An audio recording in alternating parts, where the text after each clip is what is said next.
নমস্কার, এরুচর্চা সকলকে স্বাগত। গতকাল এসএসকেএমএসকে শিক্ষক নেতৃত্ব মাননীয় আমিরুল মুর্শেদ সাহেবের একটি হোয়াটসঅ্যাপ পোস্ট দেখতে পেলাম।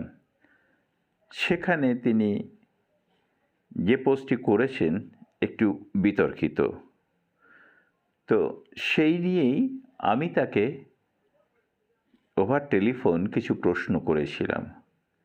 সেই প্রশ্নের উত্তরে তিনি কি কি জানালেন সেটি আমি আপনাদেরকে শোনাব। তো তিনি দীর্ঘ একটি সাক্ষাৎকার দিয়েছেন, সেটিকে আমি 4 ভাগে বিভক্ত করে আপনাদের সামনে তুলে ধরব।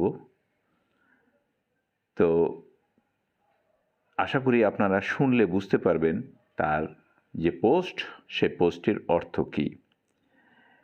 দ্বিতীয়ত, তিনি যে পোস্টটি করেছেন সেটি এখন আমি আপনাদেরকে পড়ে শোনাব। তারপরে তার সাক্ষাৎকারের অংশবিশেষ প্রথম পর্বে শোনাব।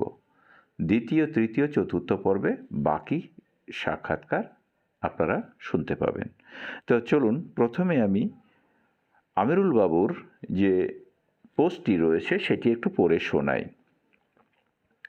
তিনি লিখেছেন, বিগত বেশ কিছুদিন ধরে গ্রুপগুলো পর্যবেক্ষণ করার পর আমার একান্তই মনে হচ্ছে সরকারপন্থী সংগঠনগুলোর কতিপয় নেতৃত্বের সরকারের প্রতি অতি ভক্তি ও অতি তাবেদারির জন্য এসএসকেএমএসকে শিক্ষক শিক্ষিকাদের সবচেয়ে ক্ষতি হচ্ছে। কতিপয় সরকারপন্থী নেতৃত্ব তাদের বক্তব্য শুনে মনে হচ্ছে সরকার যদি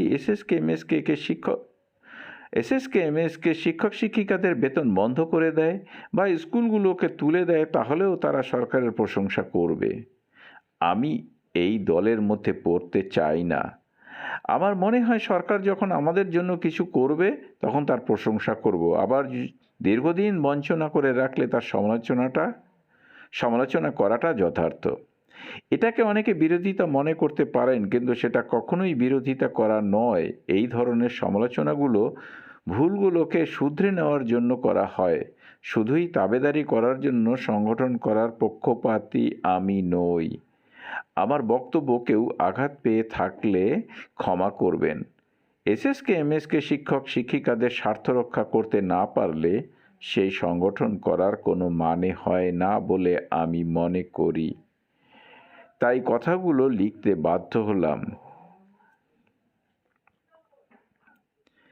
তো আপনারা শুনলেন আমিরুল বাবু কি লিখেছেন। তার পরিপ্রেক্ষিতে তিনি আমার প্রশ্নের উত্তরে কি জানালেন, এখন শুনুন তার প্রথম পর্ব। আমিরুল বাবু, আজকেই আমি আপনার একটি পোস্ট দেখলাম, যে পোস্ট থেকে আপনি দেখলাম যে সংগঠনের বিরুদ্ধে, বিশেষ করে সরকারপন্থী সংগঠনের কতিপয় নেতার বিরুদ্ধেই আপনার একটা ক্ষোভ দেখা দিয়েছে। এই ক্ষোভটি আপনার কেন এলো এটুকু একটু কি বলবেন? হ্যাঁ, প্রথমে আমি আপনার চ্যানেলের মাধ্যমে আমাদের সংগঠনের পক্ষ থেকে রাজ্যের সমস্ত শিক্ষক শিক্ষিকাদের অভিনন্দন জানাচ্ছি। এখন বিষয়টা হচ্ছে যে আপনি যেটা প্রথমে বলেন, অবশ্য তো আপনি নিজেই আবার সংশোধন করে নিয়েছেন, যে সংগঠনের বিরুদ্ধে নয়, আমার বক্তব্যটা হচ্ছে কতিপয় নেতৃত্বের বিরুদ্ধে। কতিপয় মানে খুব সামান্য সংখ্যক সংগঠনের সামান্য কয়েকজন, গুটি কতক নেতৃত্ব বা আঙুলে গোনা 2-3 জনও হতে পারে। তাদের কিছু কিছু বিষয় কার্যকলাপ আমার মনে হচ্ছে ব্যক্তিগত, আমি এটা বলেছি একান্ত আমি নিজের ব্যক্তিগত কথা বলেছি পোস্টের মাধ্যমে, এটাও নিশ্চয়ই লক্ষ্য করেছেন। এটা ভুলও হতে পারে, আমার বোঝার মধ্যে ভুল থাকতে পারে।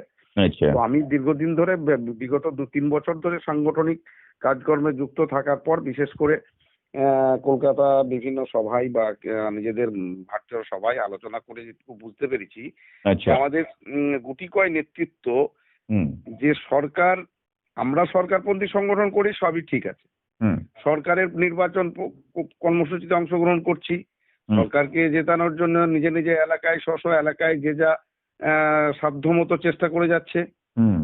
তারপর আমরা সরকারের যে উন্নয়নমূলক কাজের ক্ষেত্রেও আমরা এলাকায় মাদার পার্টির সঙ্গে যুক্ত হয়ে যথেষ্ট সহযোগিতার হাত বাড়িয়ে দিচ্ছি, হুম সবই ঠিক আছে, সেগুলো করে যাচ্ছি, আগামী দিনেও করে যাব, হুম এ বিষয়ে কোনো সমস্যা নেই।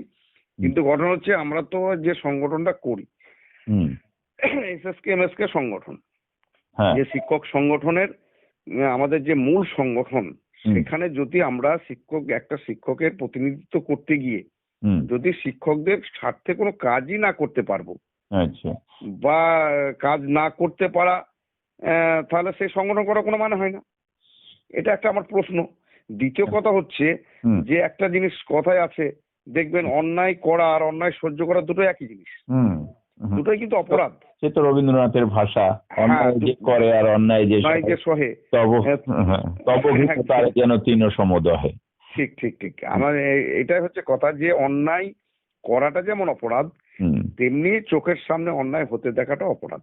হুম হুম আজকে দেখুন হুম যে আমরা 2019 সালে অনেক চেষ্টা চরিত্র করে সাংগঠনিক ভাবে আলোচনা করে ওকাকরা ভবনে আমরা পার্থ চট্টোপাধ্যায় আমাদের তদানীন্তন শিক্ষামন্ত্রীকে নিয়ে বৈঠক করে আমরা যা হোক একটা ন্যূনতম ভাতা বৃদ্ধি আমরা করেছি।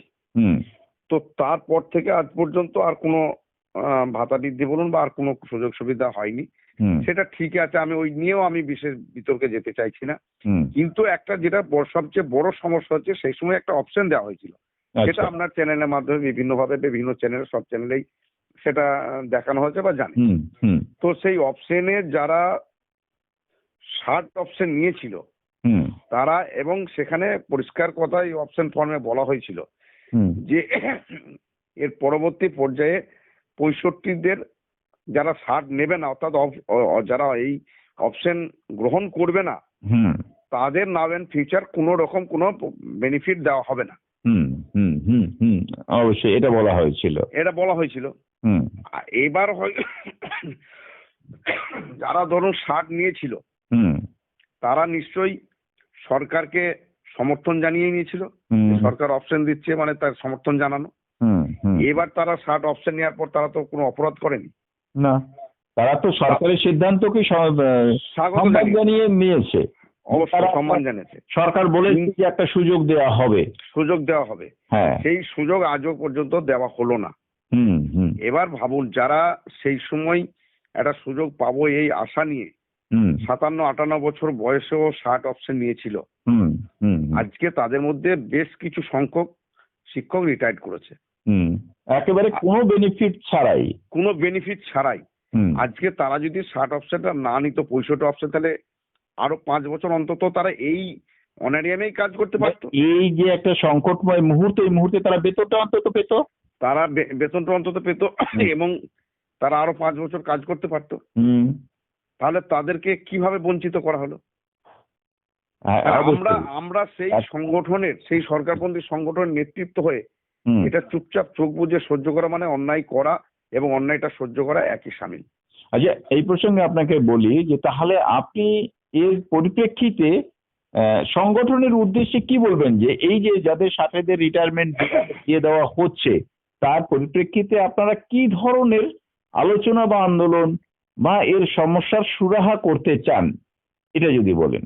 মানে এই আপনার বিষয় নিয়ে আমার ব্যক্তিগত ব্যক্তিগত সম্পূর্ণ মতামত, দেখুন একটা সংগঠন হুম, তো সামগ্রিক সিদ্ধান্তের উপরে আলোচনার পরিপ্রেক্ষিতে একটা সিদ্ধান্ত গ্রহণ হয়। হুম, তো সেটা আমার ব্যক্তিগত মতামত যদি আমাকে বলতে পারেন, আমার ব্যক্তিগত মতামত হচ্ছে যে সমস্ত শিক্ষকদের হুম, 60 অপশন নিয়েছে হুম। এবং তাদেরকে 60 অপশন নেওয়ার পরিপ্রেক্ষিতে তাদেরকে বসে যেতে হয়েছে, অপশন নিতে হয়েছে, এবং কোনো সুযোগ সুবিধা বেশি কোনো সুযোগ সুবিধা, কোনো বেনিফিট, উইদাউট বেনিফিটে তাদেরকে বসে যেতে হয়েছে, সেই তাদের- সমস্ত শিক্ষকদের পক্ষে আমাদের সংগঠনকে আমি প্রস্তাব রাখছি, মানে তাদেরকে তাদের 65 পক্ষে ফিরিয়ে পাশে দেওয়া হোক। নিয়ে তাদেরকে 65 ফিরে দেওয়ার জন্য যাবতীয় যা লড়াই সংগ্রাম করার দরকার সেখানে সেটা করতে হবে। হ্যাঁ, তাদেরকে 65 ফিরিয়ে দেওয়া হোক। 65 ফিরে দেওয়া হোক, তাদেরকে অন্তত ন্যূনতম আরো 5 বছর কাজ করার সুযোগ তাদেরকে পাই দেওয়া হোক। তাদের যে এটা বেতন বন্ধ সংগঠনের করে পক্ষ দেওয়া থেকে হোক। এটা 1 নম্বর প্রায়োরিটি দিয়ে এই দাবিটা আমাদের রাখা উচিত, হ্যাঁ, যেটা আমি বারবার আমাদের সংগঠনের যারা নেতৃত্ব আছেন, নেতৃত্ব আচ্ছা। আলোচনা, আচ্ছা। বিশেষ করে যারা মন্ত্রীর সঙ্গে যোগাযোগটা বেশি করেন, আমরা একটু দূরবর্তী জেলায় আছি, আমার যোগাযোগটা আমরা সবসময় হয়তো সেখানে যেতে পারি না, বিশেষ করে এই 2 বছর ধরে তো প্যান্ডেমিক সিচুয়েশনে হ্যাঁ, হ্যাঁ সবসময় বাস ট্রেন চলাচল করছে না, বা চললেও সেইভাবে অনেক সমস্যা, আমরা সেইভাবে যেতে পারছি না। কিন্তু যারা যোগাযোগ করছে হ্যাঁ, তাদের কাছে আমি অনুরোধ করবো, আমি করজোড়ে অনুরোধ করবো। আমার এখনো পর্যন্ত 10 বছর কাজ আছে 60 অপশন নিলেও, কিন্তু যারা রিটায়ার্ড করে গেল বা আগামী 6 মাস 1 বছরের মধ্যে আরো প্রচুর শিক্ষক রিটায়ার্ড করে যাবে, তাহলে তাদের সঙ্গে আমরা তো এক কথাই মানে বিশ্বাসঘাতকতা করলাম নাকি, বলুন? না, এটা বিশ্বাসঘাতকতা ঠিক আমি বলবো না। কারণ হচ্ছে যে আপনার মনে হলেও আমি এটা বিশ্বাসঘাতকতা বলবো না, এই কারণে যে সেই সময় সরকার একটা নির্দিষ্ট পরিকল্পনা নিয়ে অপশনটা দিয়েছিল। তার পরিপ্রেক্ষিতে সেই অপশন, এই সিদ্ধান্তকে সম্মান জানিয়ে শিক্ষকেরা 7 অপশন নিয়েছিলেন। কিন্তু যেহেতু তাদেরকে কোনো সুযোগ সুবিধা দেওয়া হচ্ছে না, সেক্ষেত্রে সরকারের পাল্টা যে ভাবনা, সেই ভাবনাটা কিভাবে হবে সেইটাকে ভাবানো দরকার। আমি এটাকে বিশ্বাসঘাতকতা একদম একদম একদম সেইটাই আমি ওইটাই, যা হোক আমার হয়তো ভাষার ত্রুটি হতে পারে, আমি সেই বিষয়টাই বলতে চাই। আমাদের সংগঠন যারা সরকারপন্থী সংগঠন করি, তাদের তো উচিত সেটাকে সরকারের ভাবনার মধ্যে নিয়ে যাওয়া। হ্যাঁ হ্যাঁ, ভাবনা নিয়ে যাওয়া। আমরা কই ভাবাতে পারছি কই? হ্যাঁ, আমরা তো ভাবাতে ব্যর্থ। আচ্ছা, তাহলে আমরা ব্যর্থ রাজা হয়ে থেকে লাভ কি আছে? না না না না না, ব্যর্থ রাজা হয়ে থেকে লাভ কি আছে সেটার থেকেও বড় কথা হচ্ছে এর পরিপ্রেক্ষিতে কি উদ্যোগ গ্রহণ করা হয়েছে বা হওয়া উচিত বলে আপনার মনে হয়। এর পরের অংশ শুনুন আবার পরের ভিডিওতে।